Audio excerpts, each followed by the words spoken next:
नमस्कार दोस्तों, आज हम बात करेंगे स्टे ऑर्डर क्या होता है। स्टे ऑर्डर कब मिलता है और किस कानून के तहत मिलता है। तो सबसे पहले जान लेते हैं स्टे ऑर्डर क्या होता है। स्टे ऑर्डर एक आम बोलचाल का शब्द है।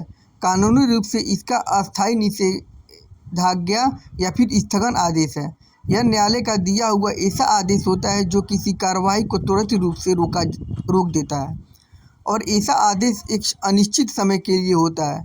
परंतु यदि न्यायाधीश द्वारा ऐसे आदेश को दिए जाते समय अनिश्चित समय का उल्लेख नहीं किया गया है, तब यह आदेश 6 माह के लिए होता है। कभी कभी अचल संपत्ति के विवाद में ऐसी परिस्थिति उत्पन्न हो जाती है जब किसी पक्षकार के हितों पर विपरीत प्रभाव पड़ रहा हो, तब न्यायालय मामले में हस्तक्षेप कर अस्थायी निषेधाज्ञा आदेश पारित कर देता है। जैसा कि किसी व्यक्ति के खेत पर किसी कानूनी प्रक्रिया को बताकर कब्जा किया जा रहा है, तब वह व्यक्ति उस कब्जे के विरुद्ध प्राथमिक स्तर पर न्यायालय में कोई वाद संस्थित करता है।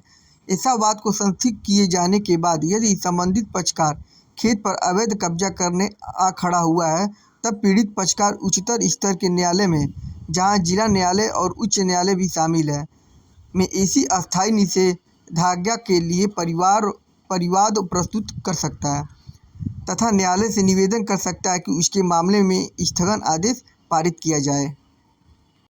किस कानून के तहत स्टे प्राप्त होता है। स्टे ऑर्डर सिविल प्रक्रिया संहिता के आदेश 39 और नियम 1 और 2 के तहत प्रस्तुत किया जाता है।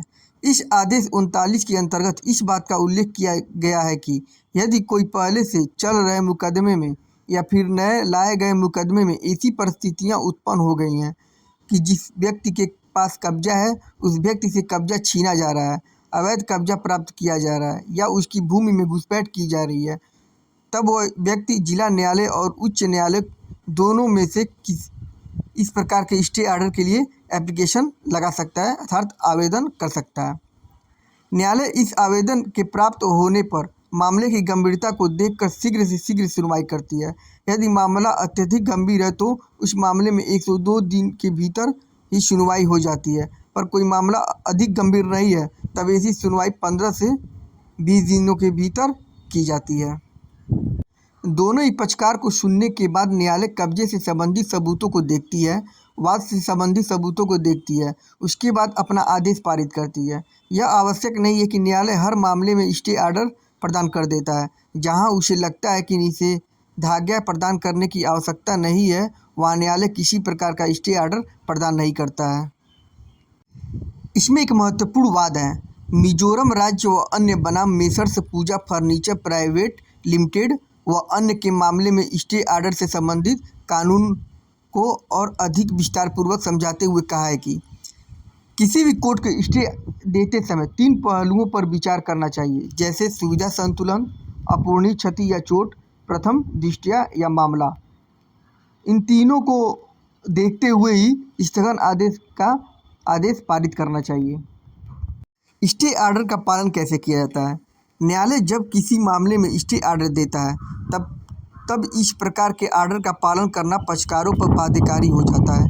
किसी भी स्थिति में ऐसे ऑर्डर का पालन करना ही होता है। न्यायालय ने यदि किसी मामले में यह स्टेट दिया है कि भूमि की स्थिति जो कि त्यों रहने दी जाए, तब भी उसके आदेश का पालन नहीं किया जा रहा है और घुसपैठ की जा रही है, बदलाव किया जा रहा है, तब सिविल प्रक्रिया संहिता का आदेश 39 नियम 1 के अंतर्गत न्यायालय आदेश का पालन नहीं करने वाले पक्षकार की संपत्ति को कुर्क भी कर सकता है तथा उसकी संपत्ति को बेचकर पीड़ित पक्षकार को हुई नुकसानी की भरपाई भी करवा सकता है तथा 3 महीने का सिविल कारागार भी दे सकता है। ऐसी लीगल जानकारी के लिए हमारे चैनल जरूर सब्सक्राइब करें।